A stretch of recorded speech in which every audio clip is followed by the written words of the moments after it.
December 7, 1943. A completely different kind of ship crept into the harbor in San Francisco 2 years to the day after the skies over Pearl Harbor were filled with smoke and flames. Its decks were lined with tired people wearing tattered kimonos and coats that had been patched a dozen times rather than uniformed sailors. They were Japanese civilian women, some nurses, some young ladies who had worked in hospitals in the rear areas, and some spouses of diplomats or merchants who were caught abroad when the war started. Fear, starvation, and quiet characterized their journey across the ocean after they were taken prisoner in the Pacific and transported under escorted transport. The women prepared themselves for what they had been taught since they were young, that Americans were ruthless, savage, and ready to see their enemies suffer as the ship drew closer to the docks. Expecting famine, chains, or worse, several said a dying prayer. With a metallic groan, the gangplank lowered, and the women walked down, fear weighing each step. They glanced anxiously at the American soldiers in line on either side of the dock. There was no jeering or blowing, but the clothes were clean, and the guns shone in the winter light. Rather, the soldiers merely observed, their faces unreadable, their quiet broken only by the gulls' cries above. The view was obscured by a gray cloud of a thin fog that clung to the bay. However, the aroma that wafted in the direction of the women was not oil or explosives, but rather something warm, yeasty, and oddly enticing. Long wooden tables were arranged at the end of the pier. Stacks of white bread, soft and steaming, with a golden crust that was slightly cracking from the heat, were placed on top of them. There were large trays of pork next to it, with the fat sizzling around the edges and the smell wafting into the humid air. The scene was almost unreal to ladies who had lived for the last 2 years on scraps of fish, pickled radish, and bowls of thin rice gruel. One young nurse instinctively gripped her stomach, but it was out of bewilderment more than hunger. "It must be a trick," said another in hushed Japanese to her partner. "This delicious food isn't genuine." They had had good reason to be afraid. Daily rations in Japan had shrunk to little handfuls of rice, occasionally supplemented with millet or barley. There was almost no meat left. Milk and butter were uncommon indulgences.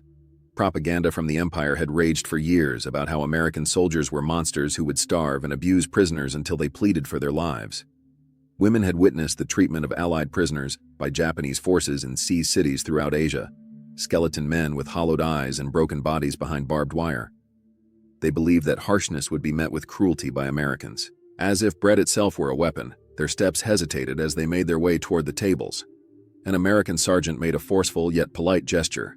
He said in a quiet voice, "Line up here," and a Red Cross aide who speaks 2 languages swiftly translated his instructions. With each step bringing them closer to a confrontation they were ill-prepared to handle, the sound of heels and sandals on the wooden boards echoed like little drum beats as the women formed a tentative line. The bread was so soft, so pale, so plentiful that they were unable to look away. It appeared to make fun of the scarcity that plagued their country. The idea that her remaining children back in Yokohama would never experience such plenty caused one middle-aged mother, who had recently buried a son, to cry uncontrollably. A corporal presented a platter containing a thick cut of pork and a piece of bread to the first woman who arrived at the table. She stopped. She felt her hands shake, as if touching it would betray her pride or her nation. The corporal gave one encouraging nod. She took the plate with a gasp that was almost like a sob. She didn't start eating right away. Rather, she approached it and took a big breath, the smell of heated flour and roasting fat filling her nostrils. Then she chewed into the bread gently and respectfully. Her gaze expanded. She swallowed and chewed, and for the first time since she had boarded the cargo ship weeks before, she gave herself permission to think that she might not perish in captivity. Each woman served in turn as the line advanced. Some were ravenous eaters who stuffed their mouths into their cheeks, as if their food would suddenly disappear. Others tasted every bite as if to commit it to memory, eating slowly and carefully. Whispers of surprise, perplexity, and even frightened laughter erupted as conversations began. Quietly, one nurse said, "What do free Americans eat if this is jail food?" When she said this to a guard nearby, there was a slight smile, but no response. The women took note of additional details while they were eating. The camp buses that were waiting to take them were spotless, with quiet, idling motors. Nearby, American medical professionals stood with blankets, looking for any indications of sickness. Milk was distributed in glass bottles with the cream floating at the top by Red Cross employees, some of whom were women, and others of whom wore armbands with the striking Red Cross sewn across. The bottles were held in incredulity by the Japanese women. Even the hostages were given milk, which had been lacking from their diets for months. The irony was consoling, even though it hurt. Not all suspicion, however, vanished. Some whispered that the generosity was a front, a fleeting act of goodwill before more brutal truth surfaced. Others held fast to the idea that Americans wanted to fatten them before putting them through forced labor, or worse. Unquestionably, the bread was still warm in their palms, and the meat was flavorful on their mouths. For a lot of people, it was the first time the propaganda their empire had sowed failed, the first seed of skepticism sown in a soil long hardened by fear. In her subsequent book, a young woman who was no older than 22 described feeling as if she had entered a different universe. She wrote, "I feared they would starve us. Rather, they provided us with more food in a single dinner than I had consumed in 3 days. The bread has a nice texture. The pork weighed a lot." Her statement, "I wanted to hate it, but I could not," perfectly encapsulated the conflict between expectation and reality, abundance and fear, and the unquestionable fact of food provided without charge. The buses drove the women inland toward the camps where they would be housed during the conflict as dusk descended.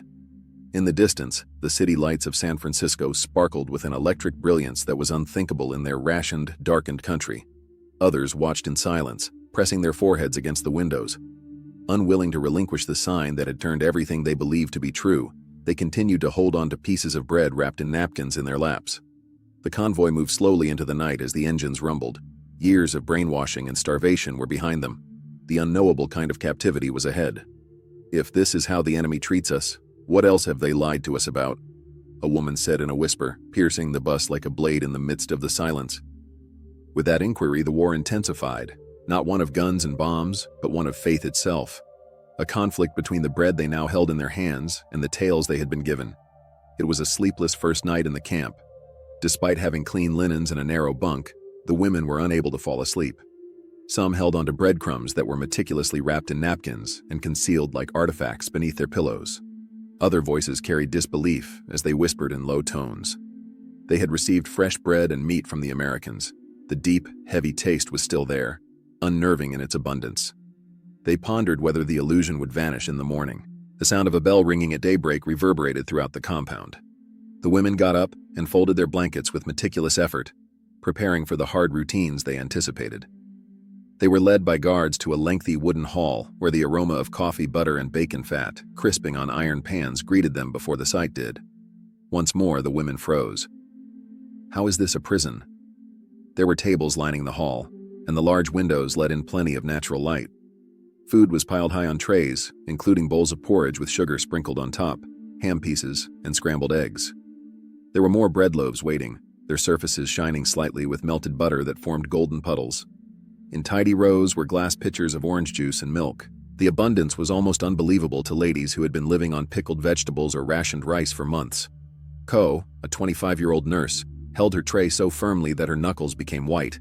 She had previously worked in a hospital in Tokyo, where injured troops pleaded for food that she was unable to provide. She fought back tears as an American cook poured eggs onto her dish while she stood in line. Despite her hunger's cries, pride kept her still. She made herself bow a little and muttered in faltering English, "Thank you." With a slight smile, the cook nodded and went on to the next. The women hesitated again when they sat at the long tables. It was as if the Americans were testing their willingness to give up self-control. Then hunger won out. Bacon cracked between teeth, bread tore in quivering palms, and spoons scraped. Muffled gasps and murmurs that sounded almost like relief pierced the stillness of the hall. One woman shook her head and burst out laughing. She muttered, "They told us they wouldn't give us anything. But we get too much from them." What their senses already sensed will subsequently be confirmed by facts. Pork, beef, milk, butter, potatoes, and vegetables made up the almost 3,000 calories per day that American camps offered. These foods were sourced from the overflowing stores of American agribusiness. The average civilian in Japan during the war made do with less than half of that. Their staple grain, rice, was also in short supply. Instead, they had to rely on millet, sweet potatoes, or floured chestnuts. Meat was practically legendary. Tokyo children have no idea what butter tasted like. In a prison thousands of miles away, their mothers were now spreading it thick across bread. The Red Cross conducted routine inspections of the camps and documented reports praising the humane conditions, well-prepared meals, and plenty of food. The Japanese women tasted the truth in every bite, even though they were blind to the documentation. Every meal was an insult to the tales they had been fed, as much as a source of nourishment. Their empire had maintained that Americans lacked compassion and were a harsh people. Here, however, butter was liquefying on their tongues. Suspicion persisted, though. Some muttered that this was a trap, that punishment would come when their bellies grew softer with comfort. Others were afraid of poison, but their fear was diminished with each bite that went unpunished. The walls of conviction started to crumble gradually. The women recognized that the abundance was not a show when they observed the cooks laughing together while working, and the guards sharing the same meal. This was just America, with its farmlands bursting at the seams and its convicts being fed because it could afford to do so. It was a silent transition for Ko. She remembered her mother apologizing with bent head for serving just thin soup on her final day in Tokyo before deployment, after she had waited 2 hours to get a handful of barley. She was wondering what her family would think if they saw her now, as she bit into thick bread that was so soft it almost looked indulgent. She delicately wrapped her slice in a napkin to preserve half of it. It wasn't a waste. It was evidence, something material she could show them later. At night, when hunger was gone and the women could think about the barracks, the emotional burden increased. Silent chatter blossomed. One widow remarked, "If they treat enemies this way, perhaps they are not devils after all."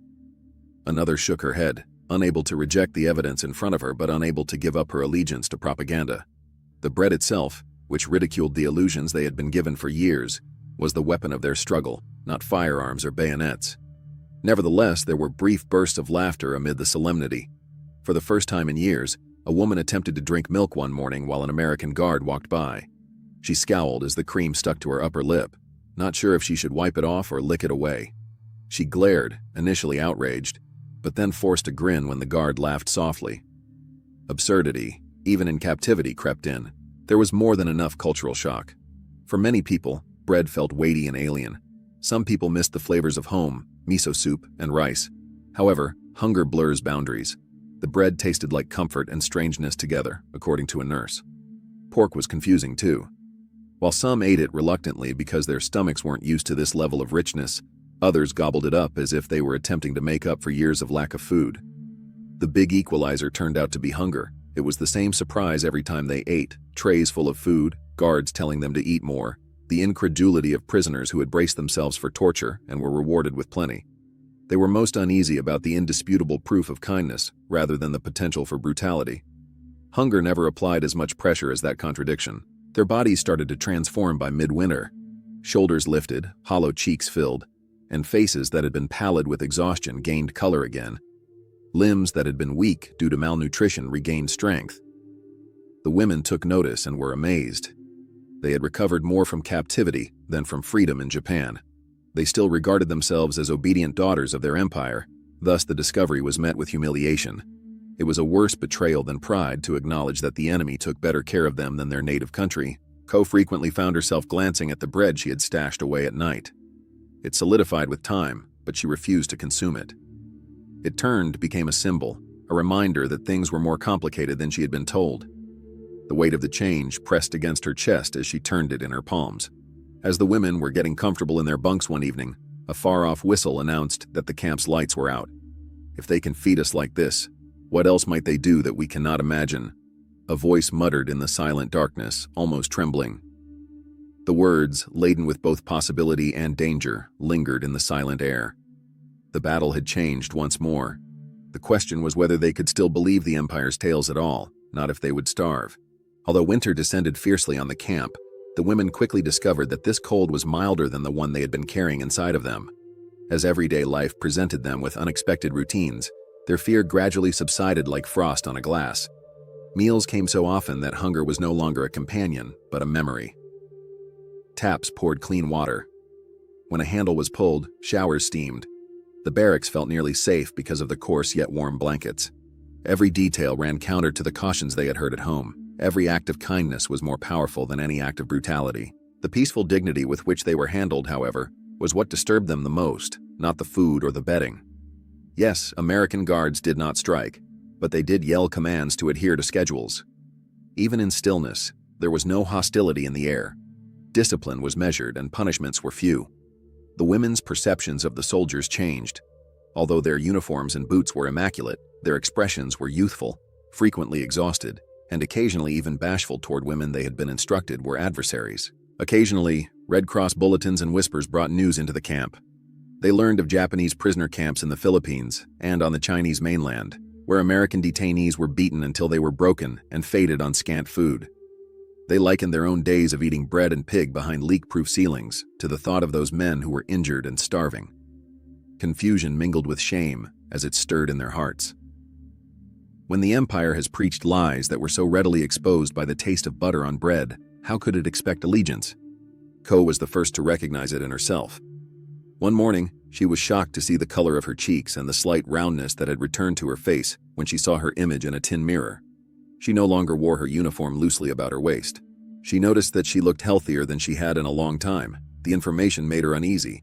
Growing stronger under the enemy's care, the body responding to reality rather than propaganda. Was it treason, or was it just survival? She pushed the thought aside, but it kept coming back every time she touched her secret bread crust, which was suddenly heavy with meaning but hard as stone. Another bombshell arrived as Christmas drew near. When the women were led into the mess hall on December 25th, they discovered tables adorned with pine branches and paper streamers. They had never seen the turkey, mashed potatoes, gravy, and cranberry sauce that were spread out on each platter. There was an odd warmth to the room as an American soldier at the far end stumbled through carols on a piano. Although the Japanese women ate in silence, several of them were crying. It was the contradiction, not the feast itself. On a day that had no cultural significance, they were treated like honored guests despite being captives. They had never been prepared for tradition-veiled benevolence by propaganda. Still, some resisted. Harumi, a strict widow, urged the younger ladies to maintain their steadfast allegiance. "Don't be duped," she muttered. Even still, she was unable to resist eating the turkey, her resolve becoming stronger with every bite. This is a ploy to weaken us. Abundance destroyed distrust, while hunger made pride a laughing matter. Every act of kindness was a sledge to the wall of terror Japan had constructed. Guards also started to take note. "The women are always courteous, bowing even when they do not understand what we say," one soldier noted in his diary. "But they are broken by the bread. They treat it as though it were valuable." His statement, "I sometimes think they bow to the loaf before they bow to us," encapsulated what official reports were unable to. That, in their views, food was changing the battle more than firearms. When American chefs tried to produce Japanese-style food, the conflict between propaganda and reality grew more intense. They brought in soy sauce through neutral channels, boiled the rice, and served it with veggies under the supervision of Red Cross translators.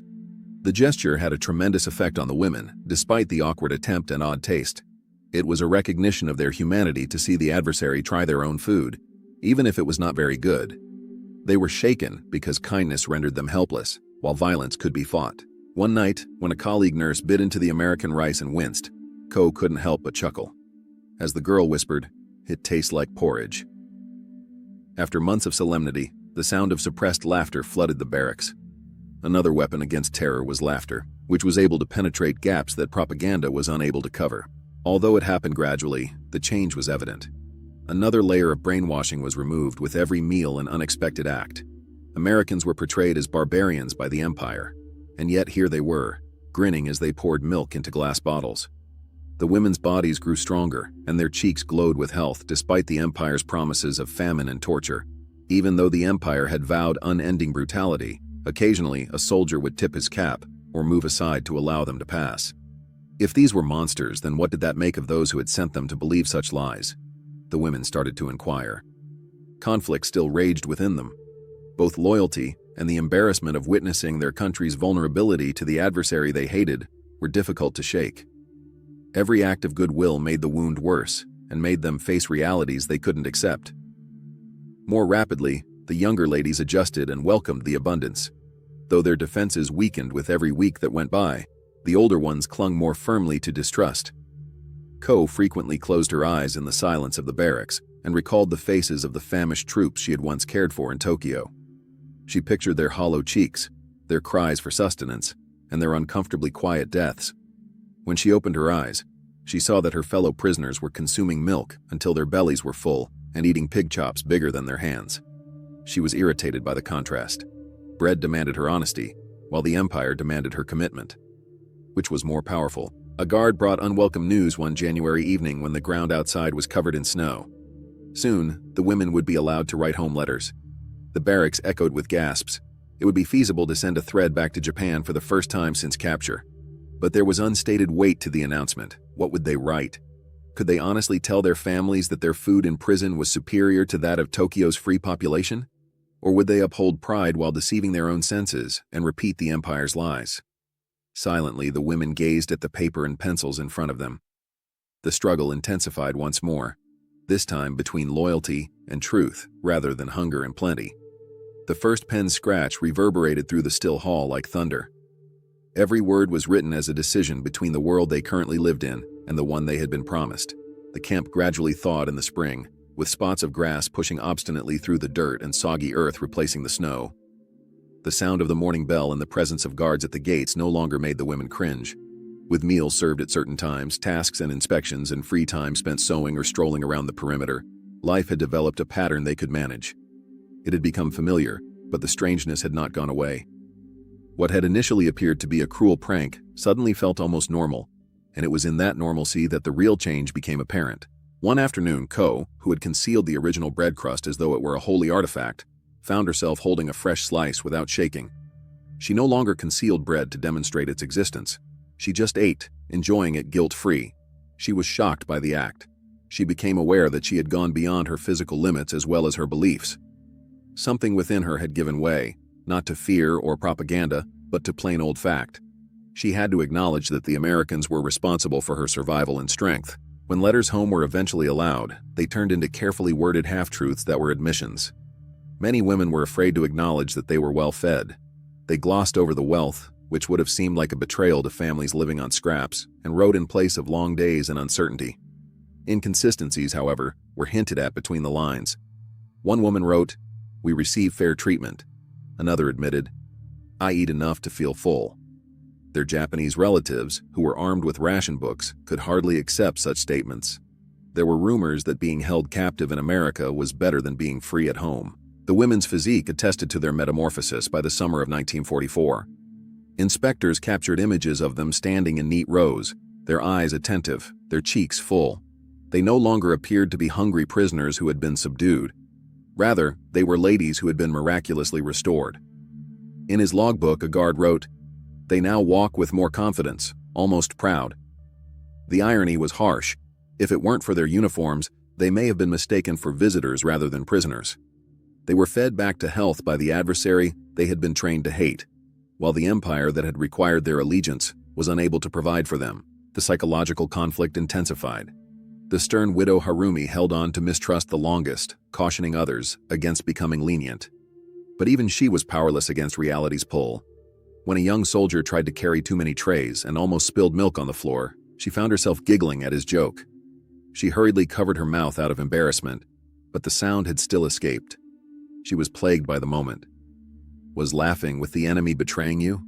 Or was it just evidence that human nature was more profound than propaganda could convey? Kiko struggled with shame as well. In her dreams, she saw soldiers dying on mats with their bellies empty and her mother standing in line for barley. She tried to atone in little ways, but occasionally her guilt stabbed her so hard that she refused second helpings. But there was no denying the reality. She had received respectable treatment, food, and clothing. America has been portrayed as brutal by the empire. Nevertheless, she was standing there with strength in her limbs and flesh returning to her body. She was more afraid of the enemy's charity than its strength. Mercy left no protection. The turning point was subtly revealed in a letter read aloud one fall evening, rather than in combat or conflict. In an unguarded letter to her sister in Kyoto, a young woman called Aiko stated bluntly, "Do not fear for me. I'm secure.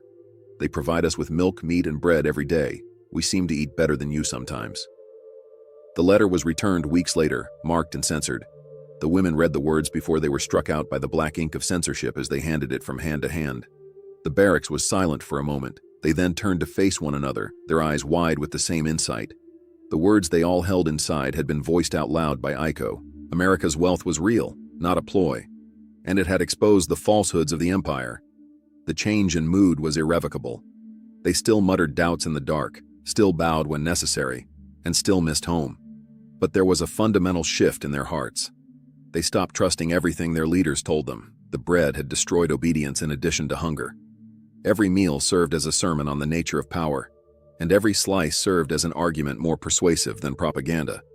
Instead of using rifles, America had defeated them with bread loaves and pork chops. A crackling loudspeaker announced Japan's surrender to the camp when the war ultimately ended in August 1945.